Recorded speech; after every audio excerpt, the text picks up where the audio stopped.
The bride slapped the elderly black waitress at her own wedding, unaware that she was the groom's adoptive mother. The smack echoed through the crystal ballroom like a gunshot. Dead silence. 300 guests froze with their glasses in the air, watching the 64-year-old woman stagger backward, her trembling hand covering the red mark forming on her dark face. "You incompetent fool. You ruined my $50,000 dress," screamed Victoria, the bride, her blue eyes blazing with hatred as she pointed to the drops of champagne that stained the Italian silk of her gown. "What kind of place hires people like this to serve at real weddings?"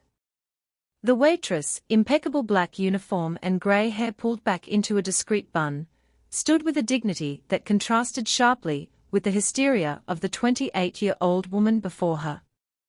Donna Ruth had served hundreds of events in her 40-year career, but she had never been humiliated like this. The grand ballroom of the Metropolitan Hotel was decorated like a modern fairy tale.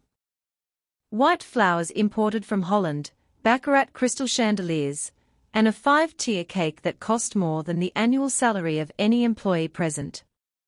Victoria had obsessively planned every detail. After all, marrying David Thompson, heir to one of the largest real estate fortunes in the country, deserved nothing less than absolute perfection. "Someone get this person out of my sight before I call security." Victoria spat the words like poison, her voice echoing through the microphone that was still attached to her ceremony dress. The other waiters froze. Some guests whispered nervously. At the head table, Victoria's parents smiled approvingly. Finally, someone was putting these people in their place.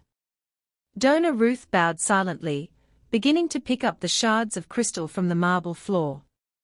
Her hands, marked by decades of honest labor, trembled slightly, not from fear, but from a pain that went far beyond public humiliation. What no one in that gilded hall knew was that 22 years ago, that same woman had found an 8-year-old boy abandoned in the rain in Detroit. A skinny boy she took home, raised as her own, and who grew up affectionately calling her mom, a boy named David Thompson. As Victoria continued her show for the guests, Donna Ruth discreetly looked up toward the main staircase of the hall. There, standing like a marble statue in his Armani tuxedo, was the groom. Their eyes met for an infinite second, and in that glance, she saw something that made her heart race. David had witnessed everything. The woman he had just promised to love until death had just publicly humiliated the only person in the world he truly loved. The irony was too cruel to be a coincidence. Did fate have a sense of humor? Or was this just the beginning of something much bigger? If you're wondering how this story of prejudice and hypocrisy will end, be sure to subscribe to the channel, because when the past meets the present in a hall full of elite, the masks don't take long to fall. And some falls are more devastating than others. 22 years earlier, David Thompson was the heir to nothing. He was just an 8-year-old boy, too thin for his age, sitting alone in the rain outside an overcrowded shelter in Detroit. His soaked clothes clung to his small body as he clutched a plastic bag containing his only possessions: a faded photo of his parents who had died in an accident, and a teddy bear missing an eye. Mrs. Ruth was leaving her double shift at the hospital when she saw him. She had been working as a cleaning assistant for 15 years, earning little, living alone in a one-bedroom apartment. At 42, she had never had children. Life had not given her that chance. But on that rainy night, life gave her David. "Hi, sweetie. Are you hungry?" she asked, kneeling on the wet sidewalk, not caring that her hospital uniform would get dirty. The boy looked up. His eyes were large and dark, filled with a sadness that no child should carry. "I don't have any money," he murmured. Ruth smiled, that genuine smile that would become David's emotional anchor for years to come. "Who said anything about money? Come with me." I'll make you some hot chocolate. That night, David slept on her couch. The next morning, he was still there. And the following month, too, Ruth never made the adoption official. She couldn't afford expensive lawyers. But in practice, David Thompson became Ruth's David, and she became the most important woman in his life. She worked 3 jobs to pay for his private school. She woke up at 4 a.m. to clean offices, then went to the hospital, and at night, she cleaned restaurants. David grew up seeing those hands, always busy, always tired, always working to give him opportunities she never had. Mom, he would say, he had started calling her that after 3 months. When I grow up, I'm going to get you a big house. You don't need a big house, son. You just need to be a good man, she would reply, running her hand through his hair as she helped him with his homework at the small kitchen table. At 16, David won a full scholarship to an elite university. Ruth cried on his high school graduation day. Tears of pride mixed with the pain of knowing he was leaving for a world she could never fully understand. During college, David called every week. How are you, Mom? Everything's fine here. How about you? Are you eating right? Are you making friends? What she didn't tell him was that she was now working 4 jobs so she could send him $200 a month, money to make sure he didn't go without, even with the scholarship. David found this out years later, when he stumbled upon her bank statements. At university, David excelled in business and finance. He was smart, focused, but above all, he was humble. His wealthy classmates noticed that he was different. He worked part-time, didn't go to expensive parties, and always sent half of any money he earned home. He graduated magna cum laude and landed an internship at an investment firm. Within 5 years, he became a partner. Within 10, he was a millionaire. At 30, he was one of the most respected businessmen in the country. The first thing he did, when he signed his first $1 million contract, was to buy a house for Mrs. Ruth. Not a mansion. She didn't want ostentation. A simple, comfortable house in a safe neighborhood with a garden where she could grow tomatoes. Son, this is too much, she protested the day he handed her the keys. Mom, this isn't even the beginning of what I owe you, he replied, hugging her tightly. It was in this house that 2 years later, David met Victoria. He had gone to dinner with Ruth, as he did every Friday without fail, when Victoria arrived unexpectedly. She was the daughter of important clients and had obtained the address through contacts. I thought you lived in that fancy Manhattan building, Victoria said, barely hiding her surprise at seeing the modest house. I do, but I come to have dinner with my mother every week, David replied simply. Victoria looked at Mrs. Ruth serving dinner in the kitchen and murmured, she's cute. Well, authentic. David didn't pick up on the condescending tone at that moment. He was in love, blinded by Victoria's beauty and charm, but Mrs. Ruth did. Women like her develop a sixth sense for detecting prejudice disguised as politeness. In the months that followed, Victoria rarely accompanied David on his visits.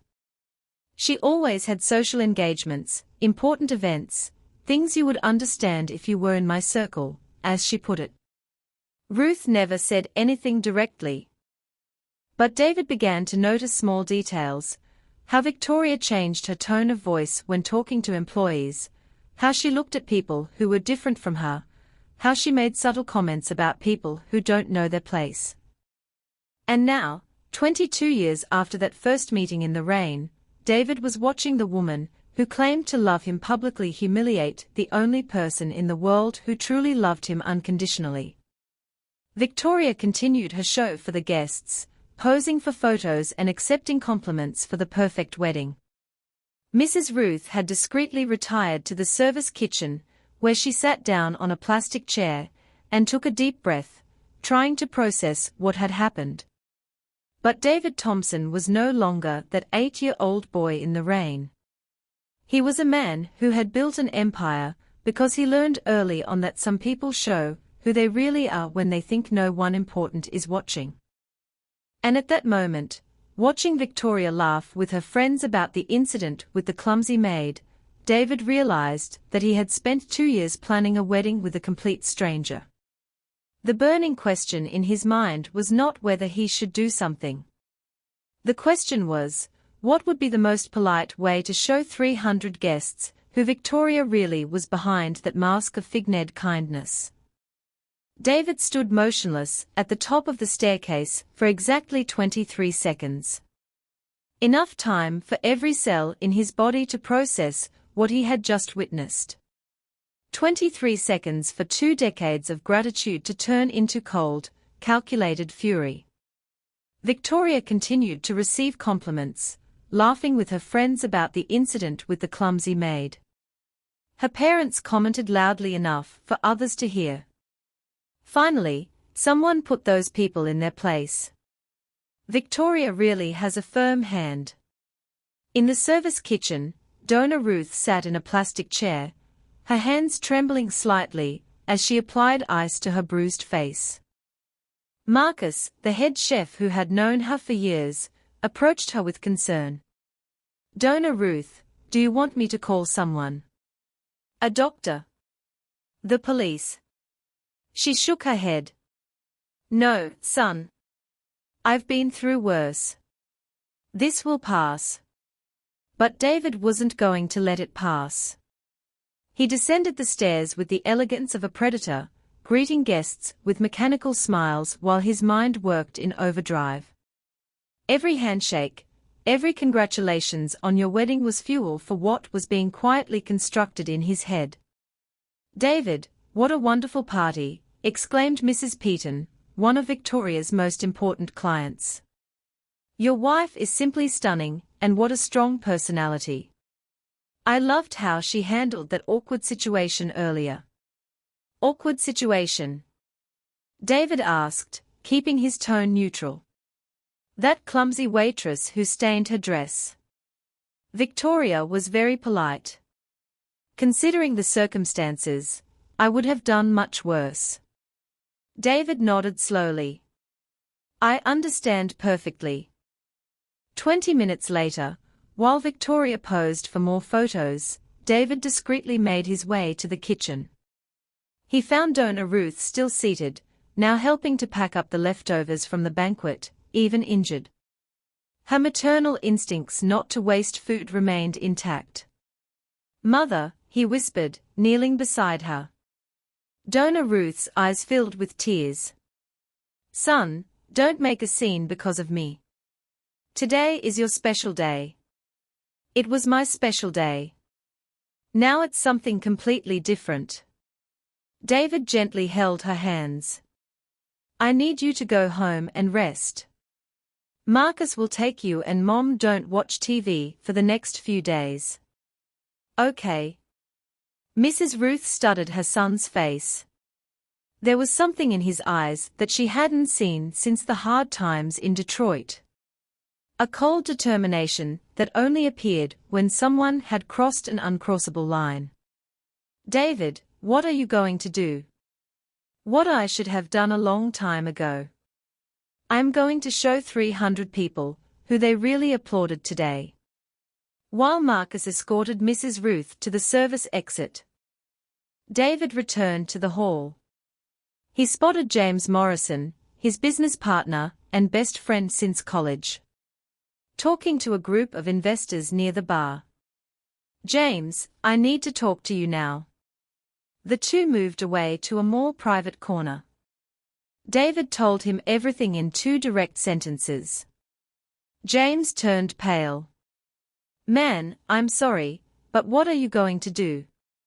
The wedding has already happened. Everything is signed." "James, do you remember why we started our company? To prove that people like us could be successful without compromising our values." "Exactly. And today I found out that I'm about to spend the rest of my life married to everything we fought against. David pulled out his cell phone. I need you to record a conversation for me discreetly, but with good quality. David, are you sure? Once this gets out, there's no turning back. The turning point was lost the moment she raised her hand against my mother. David returned to the center of the hall where Victoria was cutting the cake alongside her parents. He approached her with a warm smile, kissed her cheek, and whispered, "Honey, can we talk for a minute alone?" Victoria raised an eyebrow. Now we are in the middle of the party. It'll be quick about that incident earlier. Her face instantly closed. What incident with the waitress? I want to understand better what happened. Victoria looked around, checking to see who might be listening, then pulled him into a corner near the window. James positioned himself strategically a few feet away. Cell phone discreetly pointed. David, it was just a stupid accident.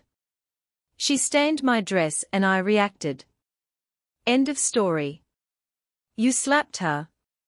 So what? She was a clumsy waitress. She needs to learn to be more careful. Victoria crossed her arms. I don't understand why you're making such a big deal out of this. A clumsy waitress, David repeated slowly. Interesting choice of words. What choice of words? That's what she is. People like that need to know their place. David felt something break inside his chest. People like that. David, for God's sake, you're being dramatic. She was just an old black woman who didn't know what she was doing. She probably doesn't even speak English properly. Someone had to teach her boundaries. Silence, Victoria continued, interpreting the silence as agreement. I'm glad you understand. That's why I love you. You have enough class not to mix with riffraff.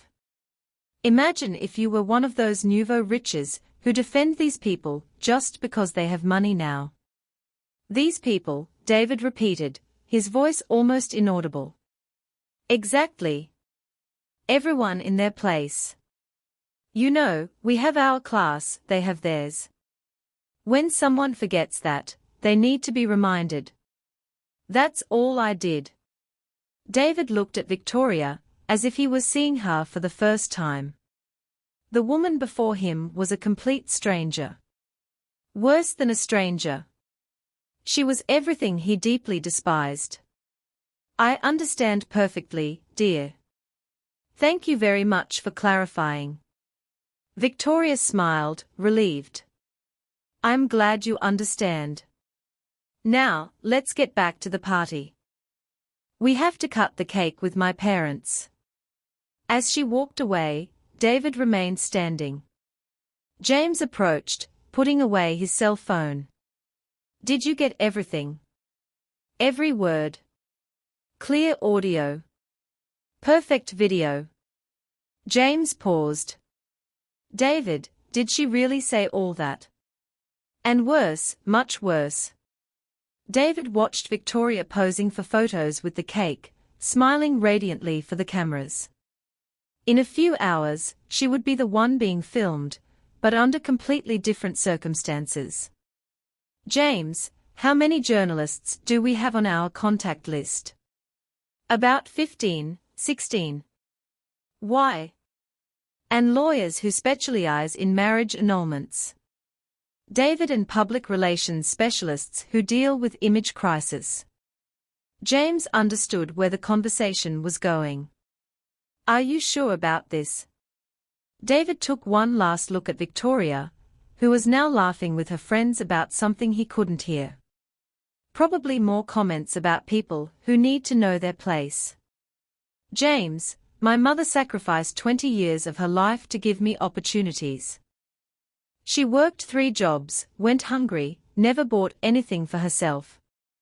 And today, on what should be the happiest day of my life, She was publicly humiliated by the person I chose to share my future with. David took a deep breath. The party will continue for another 2 hours. Enough time to set a few things in motion. Tomorrow morning, when Victoria wakes up, she'll discover that some choices have consequences that go far beyond what she can imagine. The moment those words left his mouth, Victoria laughed loudly in the center of the hall, raising a glass of champagne for another toast. Her eyes sparkled with genuine happiness. The happiness of someone who believed she has achieved everything she ever wanted. What she didn't know was that a few feet away, the man who had just promised to love her forever was orchestrating the most elegant and devastating destruction her reputation would ever suffer. And this time, it wouldn't be a clumsy old black woman who didn't know her place. 2 hours later, as the champagne still bubbled in the glasses and the guests delighted in French desserts, David stepped onto the small stage where the band had played during dinner. The microphone echoed through the gilded hall, and gradually the conversation ceased. "Ladies and gentlemen, thank you for making this day so special," he began, his voice calm and controlled.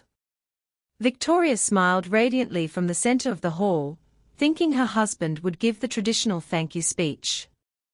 "But before we close this wonderful evening, I would like to share something very important with all of you." An expectant silence filled the room. James discreetly positioned himself near the main doors, smartphone in hand, broadcasting everything live to an audience that was growing exponentially. "Today at this party, I witnessed something that made me completely rethink the meaning of family, respect, and character." David paused, his eyes meeting Victoria's. "One of the most important people in my life was publicly assaulted and humiliated by someone who should represent love and compassion." Victoria felt a chill in her stomach. Some guests began to whisper, trying to understand where David was going with this. "Mrs. Ruth Silver," David continued, "has been working for 40 years serving families at events like this. She is a 64-year-old woman, honest, hard-working, who has never heard a fly in her entire life." His voice began to gain strength. "And today she was physically assaulted for staining a dress." The room exploded in murmurs. Victoria tried to gesture for David to stop, but he ignored her completely. "What makes this even more disturbing," David raised his voice, "is that the person responsible for this assault considered it normal to hit an elderly woman because she was just a waitress." Victoria began to walk toward the stage, panic written all over her face. "David, what are you doing? Stop it. Donna Ruth Silver isn't just a waitress, Victoria." David's voice cut through the air like a knife. "She's my mother." The silence that followed was deafening. 300 people froze simultaneously, glasses suspended in midair. Victoria stopped in her tracks, her face draining of color.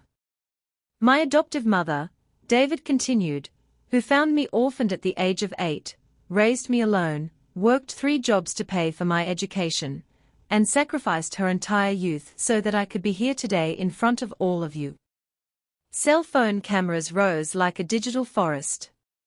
James' live stream already had over 10,000 viewers, and the number was rising rapidly. "And 2 hours ago, my wife, the woman I just promised to love and honor, slapped the woman who is responsible for everything I am today." Victoria tried to speak, but no sound came out. Some guests began to instinctively move away from her. "But maybe you think I'm exaggerating." David pulled out his smartphone. "Maybe you think it was just a misunderstanding. So, I'll let Victoria explain her feelings herself." With a tap on the screen, Victoria's crystal-clear voice began to echo through the hall speakers. "She was just an old black woman who didn't know what she was doing. She probably doesn't even speak English properly. Someone had to teach her boundaries."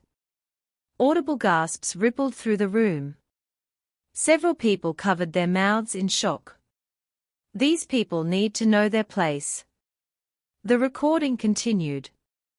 Everyone in their place. We have our class. They have theirs. When someone forgets that, they need to be reminded. Victoria stood frozen in the center of the room, surrounded by looks of horror and contempt. That was taken out of context, she cried desperately.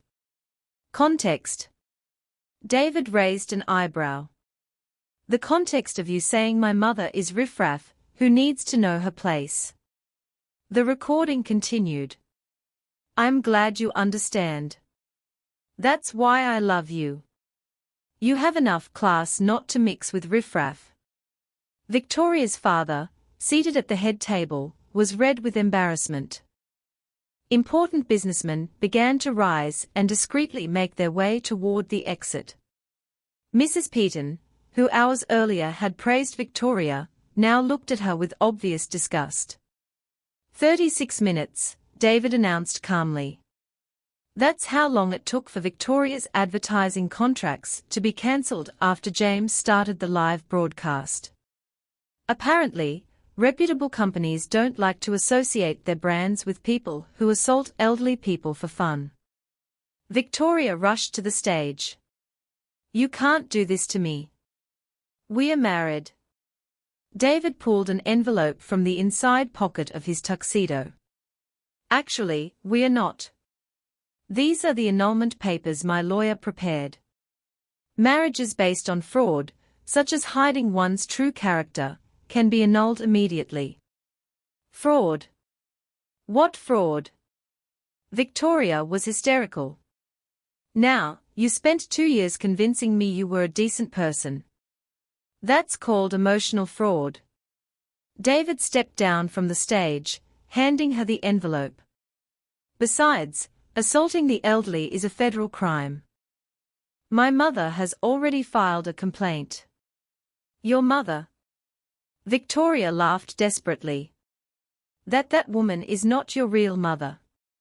The entire hall fell silent again. David approached her, his voice low but audible to everyone. Victoria, she has given me more love in 20 years than you have managed to simulate in 2. Who do you think is more my family? At that moment, Mrs. Ruth appeared at the entrance to the hall.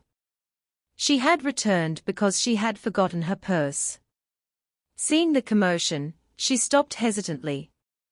David walked over to her. Mom, come here. There are some people who need to get to know you properly. With infinite tenderness, he offered his arm to Donor Ruth. Together, they walked down the center of the hall under the absolute silence of 300 embarrassed people. This is Mrs. Ruth Silver, David announced. A retired nurse, volunteer at 3 charitable organizations, and the most dignified woman I have ever known.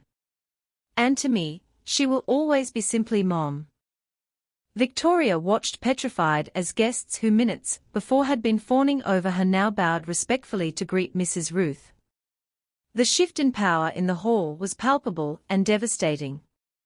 The wedding is off, David said to Victoria for the last time. Security will escort you out. Your belongings will be sent tomorrow. As Victoria was led out screaming, protesting, and threatening lawsuits, Donor Ruth gently touched her son's arm. Son, you didn't have to do this for me. David kissed her forehead. Mom, I did. Some lessons can only be taught publicly. The moment the doors closed behind Victoria, the phones in the hall began to vibrate simultaneously. Notifications of a viral video. Bride assaults elderly woman at wedding and discovers she was the groom's mother. In less than an hour, it had 3 million views. Victoria had lost not only a husband, but a reputation built over years. And the man she thought she could manipulate had just proven that underestimating the wrong family can cost much more than a stained dress. The question that remained was not whether Victoria would be able to recover from this public humiliation. It was whether she would ever understand that a person's true value is never measured by the color of their skin or the size of their bank account, but by the greatness of their heart. 3 months later, Victoria discovered that some falls are irreversible.